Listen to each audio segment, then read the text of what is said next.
Grief is not a problem to solve. It's a human experience to move through, and most of us were never taught how.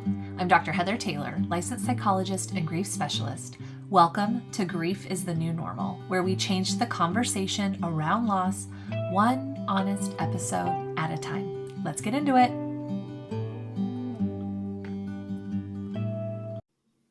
Welcome, everyone. I am so excited to have today's guest joining us in the podcast studio. We have Liz Quinn of the Healing Hearts podcast. Liz, thanks so much for being here today. Thanks for having me. I'm excited to be here. So, Liz, do you mind sharing a little bit about yourself and how you got into the podcast game? Sure. I'm Liz, and I got into the podcast game because I've gone through loss. And so my podcast name is Healing Hearts Podcast. And it's just about sharing stories of love, light, and loss. And I lost my daughter, Alivia, in 2008. And then I have also lost both of my parents in the last 7 years. So I lost my dad in 2018, and then I lost my mom in 2020. And so through my parents' loss is where the idea of creating space for people to share their stories and create a community of grievers to share stories is how Healing Hearts Podcast created. 17 years ago, we didn't have these resources that we have now after my daughter died. And it was just really triggering to just Google baby loss up on, because most of the time you were bombarded with things that were baby, but not about losing a child. Now I'm blessed to be able to share stories of all kinds of loss. I don't specific to any type of just parent loss or just child loss. Those are my experiences. But as we both know, being grievers, there's an underlying, we all get it in some shape or form. Yeah, I love that shared language aspect. It sucks to be in the club, and when you're in the club, it's like we speak that same language with others. There's that underlying understanding that you get it in a different way. Your loss is your own, my loss is my own, and we experience that language of loss. Yeah. With many people assume grief heals, quote unquote, heals over time. And those of us living with it, we know it doesn't go away, it just gets different. It changes form. What does your grief feel like now, 17 years after losing Alivia? And how do you relate to it today? It's definitely lighter in a sense. In those very early years after losing Alivia, everything felt heavy. Yeah. Every little detail, every little thing you do is heavy. Not to say you don't have moments of lightness throughout those heavy years, because you do. But as each year went by, as babies, I have gone on to have 3 children after Alivia. Babies don't replace babies, but they definitely help soften your heart. You're not as hard just because now you have this precious thing that you've longed for. And so they help ease the tension and that heaviness. And you just learn to carry it differently. Back to school is hard. This time of year is always difficult after you lose a child. And this year seems to be hitting just a little harder. It would be Olivia's senior year. She would be in her senior year. We should be talking about college applications and what homecoming dress are you going to wear and what prom dress are you going to wear and all of those things. And we're not. And I didn't think it would hit as hard, but again, it's just things you don't expect. So you just learn to carry it differently. You learn to honor your child differently. Ways that I honored Alivia in the early years were more of those. I went to her gravesite and I made a wreath every month so that she could be honored. And now we do it when we take a picture, her teddy bear is with us, or we're always talking about her, things like that. It's just not as, it's with us every day, but it's not as heavy. It's like, she's just a part of who I am. So I guess that's the best way to answer it, is that like, she's always been a part of who I am. But in the beginning, I think I always felt like I had to find ways to make sure she stayed. And now I know she stays because she's part of me. Yeah. She's not going anywhere because she's a part of who I am, and I'm always going to share her. It's that grief integration piece, right? Like, how do you know you're quote unquote better? And it's like, you're not better. There's integration. And it's almost like in the beginning, grief is this foreign body, this thing that is all around you, but it doesn't feel part of you because it just is so painful. It's foreign, it's uncomfortable. And then it's almost like over time, you found ways to have integration with it. It's this image is just coming to me of like when Wendy sews on Peter Pan's shadow back on, and it's almost it's this shadow flying around you. And then over time, it becomes part of you, and there's that that's a integration. beautiful description of it, because it really is like in the beginning it just feels like this rain cloud shadow over you, and you're just walking around gloomy and sad, like you're Eeyore all the time from Winnie the Pooh, ho hum. And then eventually, like you said, something just shifts, that like you start to embrace that grief as not the shadow, and so you start to see the light a little bit more, and then you wonder what happened, and really it just got sewn onto you. So you mentioned having other parenting after loss can definitely feel like balancing act between honoring what was and then showing up for what still is. How have you navigated parenting while also carrying the grief of losing Alivia? Honestly, they go hand in hand in our house specifically. We have never denied Alivia as their sister. My daughter Zoe is 15, so she is 2 years younger than Alivia, and she has known who her sister was since the moment she could talk. She has known that she has a sister named Alivia, that she watches out for us, that kind of thing. So it's just as we went on and had her brothers, same thing. They don't know anything different. They only know that they have a sister, Olivia. Things change as they get older. They have more questions. Every Christmas Olivia we do an Olivia angel tree. We started it the very first Christmas after we lost my daughter. Nothing to do with celebrating Christmas, but moms tend to know a little better than we do. And my mom had a teddy bear tree growing up, and she gave me that tree with all of the white lights and all of the little twinkly garland and said, just in case. She stuck it in my car and said, just in case. And at one point, I decided to put up that tree, and we hung it with beautiful ornaments that represented Olivia and things like that, and had family pick ornaments. And we still do that exact tree 17 years later.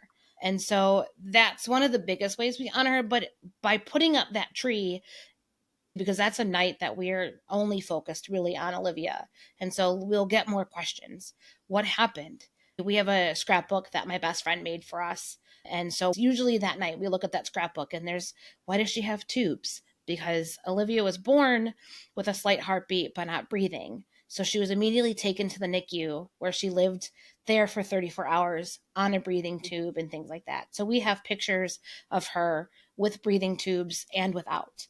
And so we get lots of questions of that way. And so just navigating how to answer those at different various ages and then sometimes kids, because they're so resilient and because they're so what they are, they can be in the middle of this conversation, and then all of a sudden I'm still trying to navigate, and they're like, okay, I'm done. And they only need that one word answer or 2 word answer. But ultimately, we've just had open communication. We've always been open to sharing about Olivia as best as we can in words that they're going to understand. And they will ask random questions. They will have constant thoughts because they're thinking of her just as much as we are, because they are. She is their sister. One of my favorite moments actually is just this past year. Logan, my youngest, was watching some commercial during one of the TV shows, and there was a commercial for a vaccine for RSV, and they talk about how RSV you have trouble breathing and all that kind of stuff. And he was like, do you think if they would have given that to Olivia, if she would have lived? He's 7, and he knows enough to be like, hey, there's a vaccine, maybe that would have helped my sister. It was bittersweet because it's so sweet that he's thinking of that, but it's also so sad that he has to. And then to explain to him that this is a different type of vaccine for a different thing. Your sister didn't have RSV. It was just so navigating parenting after a loss really is just trial and error. As crummy as that may sound, it really is. We don't sugarcoat things here. So, yeah, it is. And there's no right or wrong way. Whatever you're going to do for your family in that situation is what you're going to do. The first time I was asked how many children I had right after Alivia died, I said none because I didn't know what to say. Immediately went to my car and bawled my eyes out. From that moment on, I've never denied her. There's different ways I answer that question because sometimes I'm down for sharing my whole story. And then sometimes I'm just like, I have 4. I don't explain that I have 1 in heaven and 3 here and da da da da, but I never deny her. I just don't always share all of the pieces because some strangers are going to take it and some strangers aren't going to. But the kids don't deny her either. One of my favorite things is that they draw her. When you're asked to draw your family in kindergarten, Olivia has been included in all 3 of their pictures with butterfly wings up in heaven.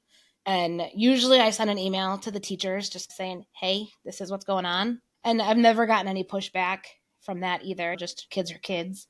So yeah, it's a lot of trial and error. You're going to figure it out. And one time it's going to go wrong and you're going to know, okay, I didn't nail that one. Yeah, I'll nail it next time, or you won't. And the biggest thing is that you have to be okay with letting your kids grieve it as well. You can't fix it. It's one thing I didn't think about after having kids. I knew I'd have to parent them after a loss and how hard that would be, but I didn't really think about that they would have grief from losing their sister, from losing a sibling they've never known. I really didn't think about that until it became evident that, yeah, they're going to grieve her even though she's not here. And even now, Zoe's 15 and we will have conversations of, I wonder what life would be like with Alivia here. Would I share a room? She's talked about that. She wishes she had her older sister because then she would have someone to talk to about all of these hard high school teenage things that she's going through. And so just to think that those are the what ifs she has. Yeah. I didn't think about the what ifs my kids would have. Liz, you said so many powerful little nuggets there. So first, I think the teddy bear tree, the Alivia tree, I think such a beautiful ritual to have. And you're making space for grief even because you're thinking about it, right? You're being so intentional with that ritual. And I think there can be so much power in those rituals. And then 2, you mentioned earlier when you did a family picture, there's an Alivia bear.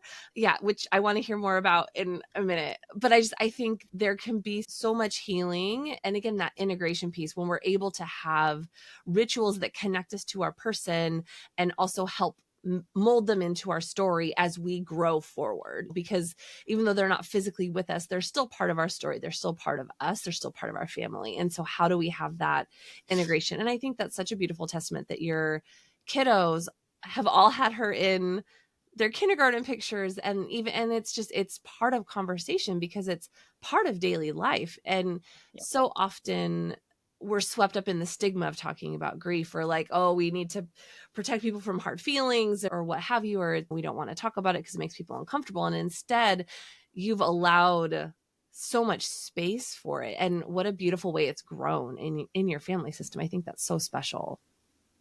Thanks. So tell me more about the Alivia teddy bear, because I think that's a super cool. So I have my teddy bear from an organization that's no longer an organization anymore. It's called Molly Bears. And I know there's other organizations that do them, but what they do is they create a bear that's around the same weight or similar to what your child was when you were born. And so we have an 8-pound bear. Because we did a regular 8 pounds. I'm not sure I would do that again. It was a couple years after our loss is when we got it. And so she's got a purple butterfly on her front and then a little purple tutu. And she's our Alivia bear. And when the kids were little, they would carry her around. But now she doesn't really get carried. She sits on a dresser or whatever. But that's one of the beautiful things about child loss and baby loss is that there is this wonderful community of people that recognize that there's a need for something like we lost something, so we tangibly don't have something to hold, which is why there are organizations that create these bears for you to have something to physically hold. And it's, like I said, it's been a wonderful thing to have, to be able to include in pictures if we want to. Again, Zoe carried that thing around for a solid year. If you can imagine 18-month-old, 2-year-old trying to carry an 8-pound bear around. But she carried it around and she would take it with her and she'd put it in her stroller. It was like a little tangible thing for her too. I know that, like I said, Molly Bears is who made mine. They're no longer in, like, they no longer service, but there is Phoenix Bears. There's a couple of organizations that do. And isn't there one like a touch of Teddy or Touch of Teddy is, she does lost teddy bear ornaments in honor of her son. Every month, every October, October is Pregnancy and Infant Loss Awareness Month. And so every October she will send out free teddy bear ornaments to lost families. But like I said, there's just a lot of, that's something that I found that is so beautiful, is that 17 years ago, we didn't have, organizations were slim. We had some that were starting to come out of things, but now you can you can just search into Instagram Lost Mom, and it's going to show up because it's a tag, because it's a hashtag, because it's a keyword. It's all of those things. And I think that's just really nice because it's helpful. As a lost mom, you don't know where to turn. And often you turn to the internet and you Google, but then you're going to get all of the baby stuff bombarded. And that's the nice thing about Instagram or TikTok. You're going to be able to find more specific that you need. Yeah. That tangible piece, I think, is so important. And all like lost jewelry is such a common thing. Like, I'm wearing my Garrett necklace, and like this was one of the gauges from he had his ears gauged, and so this is one of his gauges, and I had it turned into a necklace. It's just a teardrop shape. But having that with you and that physical reminder, I think, is such an important thing. And so I love organizations that offer something like that, because I think that can be such an integral part in grieving. So thank you for sharing about that. And then I'm going to pivot us just a little bit, because you have had multiple grief experiences. So I want to make space to learn about all of your people. So, you've experienced the loss of Alivia and you lost both of your parents. So what has it been like carrying those different types of grief, and how have they shown up in your life in different ways? They're definitely different griefs. There's no comparing one or the other, but losing my parents, I lost pieces of myself, just because my mom was one of my best friends. We were very close. She got Alzheimer's in 2016. So I already lost pieces of her before she passed away. And then my dad and I had a complicated relationship up until I was in high school. After I graduated, we got better. But losing them both put me in a spiral of, I didn't know who I was without them, in a sense. I knew I was a mom and I knew I had to show up for my kids, and I still did the things. But especially after my dad died, I don't know how I went from point A to point B some days, just because I did it. I know I did it because the kids got to school, people got fed, everyone lived. And on top of all of that, we added a dog. We were just nuts.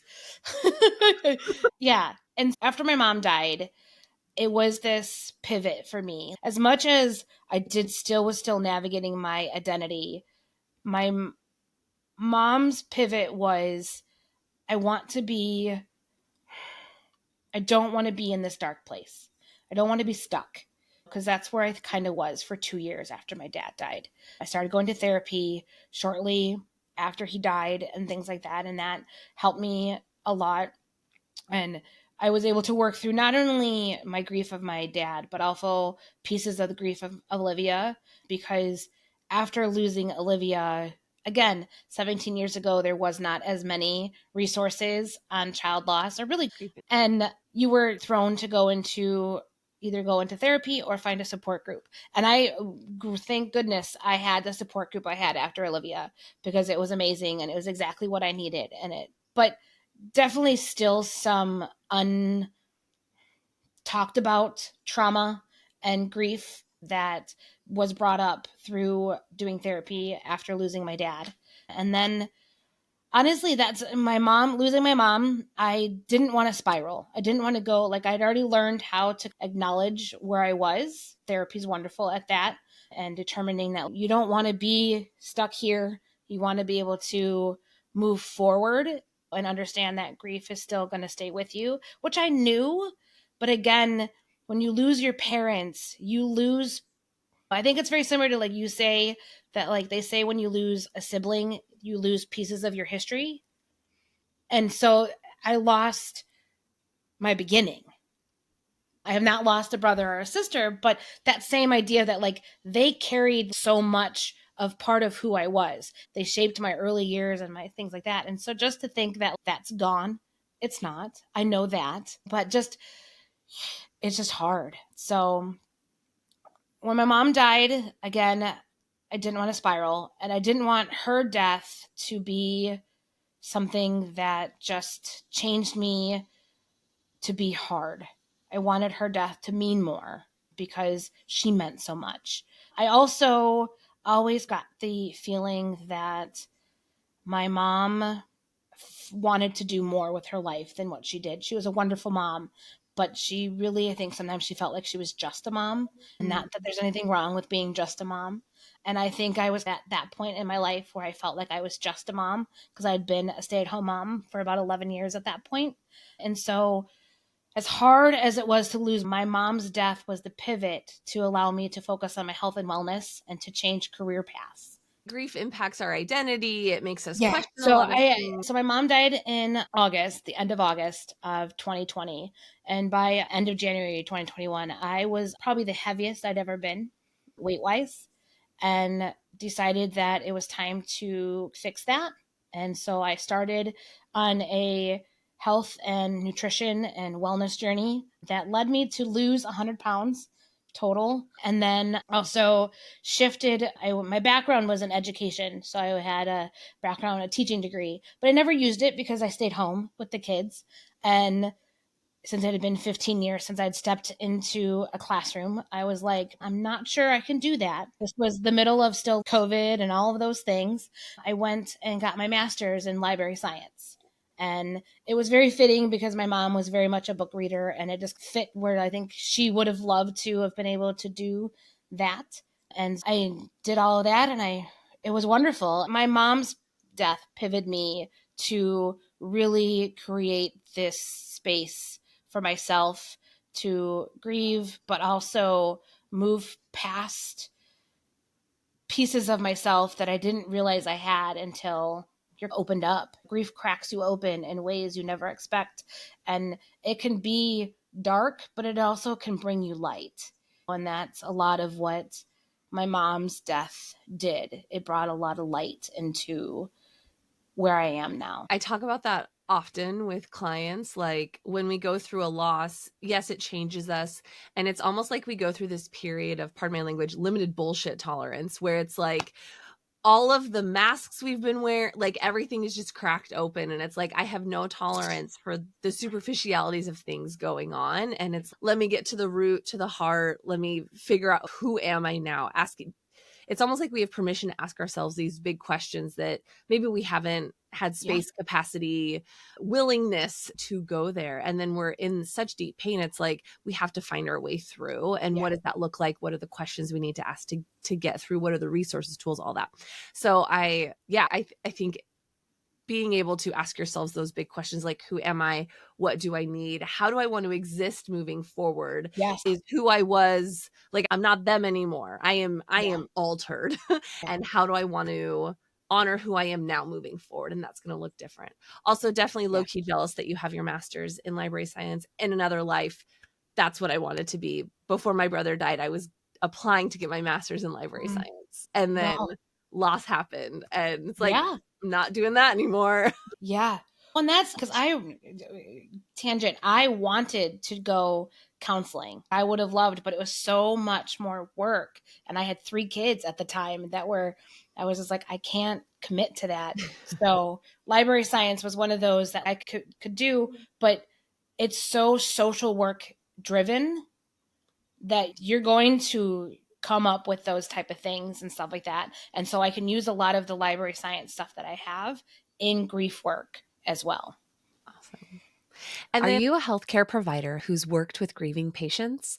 We want to hear from you. This study, Grief Training and Education in Healthcare, an exploratory study, is inviting healthcare professionals across disciplines, medicine, psychology, social work, nursing, occupational therapy, physical therapy, naturopathy, and more to complete a 30-minute anonymous survey exploring attitudes towards grief and perceived preparedness to support grieving patients.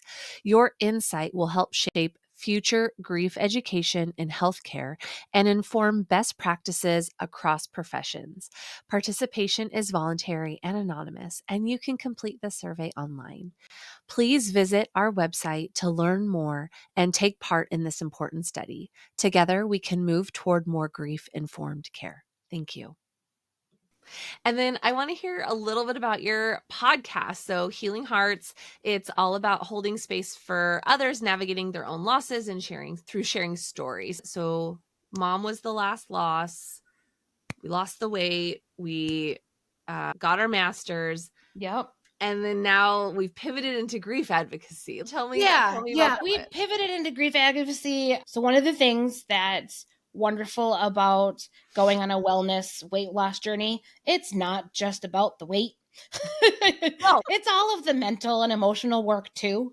You peel off layers of skin of weight, you peel off lots of trauma as well. It's its own therapy. It really is. And so again, that's kind of what happened. In all of that process, I was processing and removing layers of trauma and grief and all of the things and just starting to open, like being that onion type of thing. And in that space and in that time, I just realized that I enjoy sharing my story. I love being able to share pieces of my story with people. So I started sharing it a little bit on Instagram. And as one does when you're in a healing space, you go to podcasts and you go to books and things like that. And I was just kind of, I wonder if I could do a podcast. I wonder. And so I was talking with my husband and he said, yeah, we could probably figure that out. And that's how Healing Hearts podcast was born. And it really is just a safe space for you to share your story. And it is, like I said, a variety of grief that is shared. It's one of the big things we say is everyone has a story and everyone deserves to share their story if they want to. And that's where Healing Heart podcast is created. Anyone can share their story. It can be, you can have 100 followers, you can have 10 million followers. It doesn't matter. All grief is welcome. All stories are welcome. And there's just something healing about sharing your story, but there's also something in healing about hearing the story. I don't walk away from those stories and just, okay, check, they shared their story. It affects me in so many ways. And then when I listen back is when I'm like full blown in tears. I'm just like, oh my gosh, we really did have a beautiful conversation. So I just love being able to create that space for people to share their story and that kind of thing. Yeah. Yeah. I relate in getting to share your story. It just, there's something vulnerable about it. Yeah. And also, I want people to remember my person too. And if I'm able to share that story, then I'm not the only one responsible for remembering them anymore. Other people are going to remember them. And I think that's such a beautiful legacy piece. I think there's power in, like you said, sharing the legacy, but there's also power in that, like, when you listen, you never know who's listening and what they need. And the one thing we're in season 3 and I never thought I would be in season 3. And I have a select few people, but if I can make a difference in one person, then I know that I'm doing what I'm supposed to, because then I made that one person, their grief feel validated, seen, heard. And that's all we really want when we're grieving, is just to feel those things. So, yes, all the snaps to that. So earlier in the conversation, you mentioned fall being really tricky, that kind of seasonal transition. And so when thinking about anniversaries, holidays, those seasonal changes, do you have any rituals or boundaries even that kind of help you hold space for your grief around those times of year?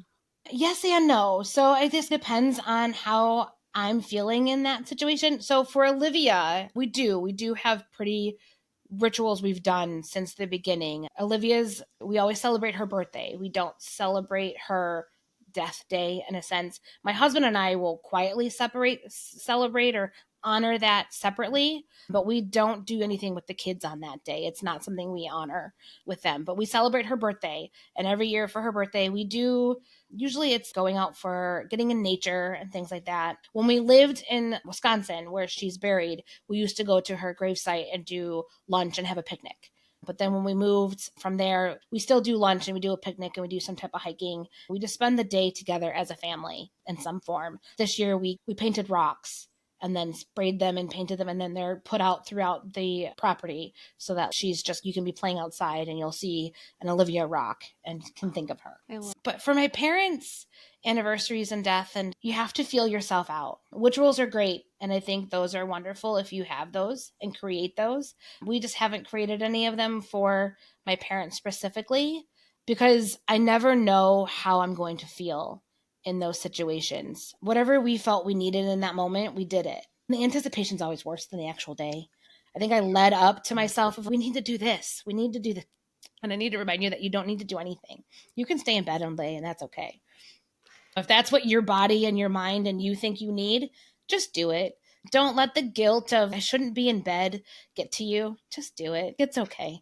Yeah, all those shoulds, throw those out the window. Like, we talk about there's no right or wrong way to do anything. You do whatever feels right to you, and that's kind of how my family does most milestones, death days, and things like that. It's just whatever feels right in that moment, minus Olivia's birthday. That is really the only thing that is like a constant ritual. And it's not always the exact same thing, but it's always something to do with we get food and we do some type of nature thing. And if we're in Wisconsin, because we do go back to Wisconsin to visit, if we're in Wisconsin around her birthday, then we do the picnic at the gravesite and stuff like that.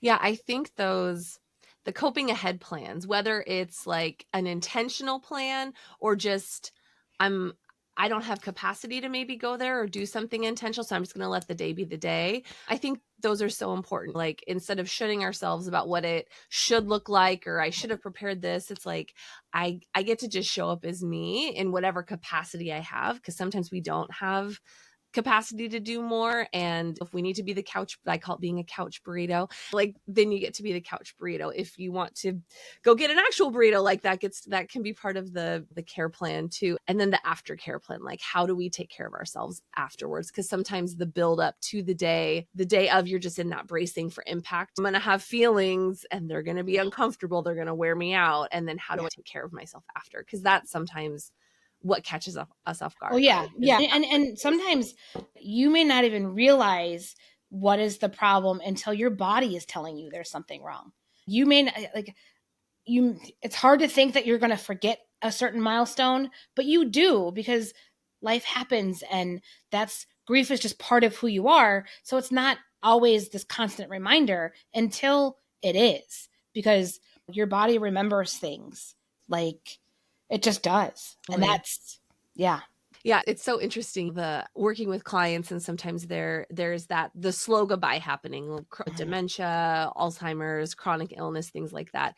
And you're saying goodbye to pieces of your person over time. And it's almost like on those anniversary days, years later, it's like your body goes into that same waiting mode, and it's, why am I so irritable? Oh, this is the day we got the diagnosis. And it's like, because our bodies do hold on to those things. And so it's important to be able to take a step back and reflect and, oh wait, let's look at the whole picture here. I'm not just cranky for the sake of being cranky. My body's trying to tell me something. Yeah. So if you could sit with the version of you in those early days after Olivia's death, what would you tell her about what's ahead? I would tell her, it's cliche, but Disney says keep moving forward. And as dark as that is going to heal, in those dark moments, you don't think you can move forward. 2 reasons. 1, it's heavy. And 2, I didn't want to. Because moving forward meant in that early days, I was leaving her behind. In those early days of grief, the ideas of moving forward, because you weren't ready to embrace that grief stays with you, plus you were also being told, move on, just get over it, type of thing, that moving forward just meant leaving her behind. And so staying stuck in it meant that she was still a part of me. And so my biggest thing is just to remind people that keep moving forward, because just because you're moving forward doesn't mean they're not following you. They are with you the whole time. And be prepared for 4 steps back while you're moving forward. But take those steps back and keep moving forward. It's probably one of the biggest quotes we use around here, because it fits all kinds of things of life, not just grief. It fits, you're having a bad day at school. Okay, just move to the next day, because it could be a whole new day. I love that. I think people think, oh no, I'm doing okay. And then I have an off day and, oh, I've fallen backwards. And it's no, grief moves in cycles. It's like a tornado, right? You're just cycling through these different emotion states over and over again. And I think it's that rhythm of figuring out, where am I at in my cycle of grief versus I've moved back, or I'm not moving forward. And I grief didn't is know going to what wave you over said that. you a million times through your life. If you have it, it's going to come and go whenever it pleases. Yeah. Sometimes you can expect it, because like you said, those anniversaries and those milestones are coming. But there are days that it's like a random Tuesday in October, and all of a sudden you are bawling your eyes out and you have no idea why, other than you saw a cardinal or a song came on, or you just had a moment that you remembered something, and that's going to make you sad. And those are okay. It doesn't mean that you're quote unquote not healed. It just means that you're embracing that moment and honoring their love. Yeah. Liz, this has been such a great conversation. What would you say are 1 or 2 key takeaways you want listeners to walk away from this conversation with? 1, grief doesn't change. Grief doesn't leave you. It doesn't disappear. It doesn't vanish. It stays with you. Just as we've talked about, that eventually that dark cloud that you feel isn't always so dark. Light comes in and you start to move through your grief, and you start to honor those that you love with joy and love and grief. They coincide. And honestly, just share your story. I think there's power in owning your story, and there's power in letting others in your story, because you never know what they're going through.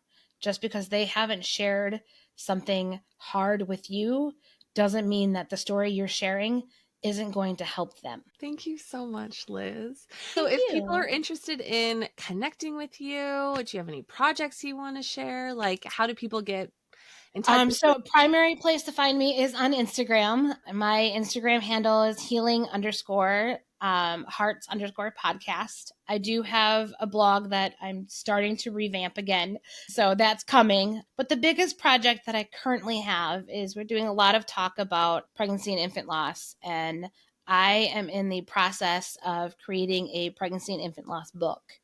Yes, it's been a big project, but it's a book written by lost moms for lost moms. So there'll be about 8 stories of moms that have lost children in the book, including myself, and then several other lost moms as well. It also has a separate section for resources.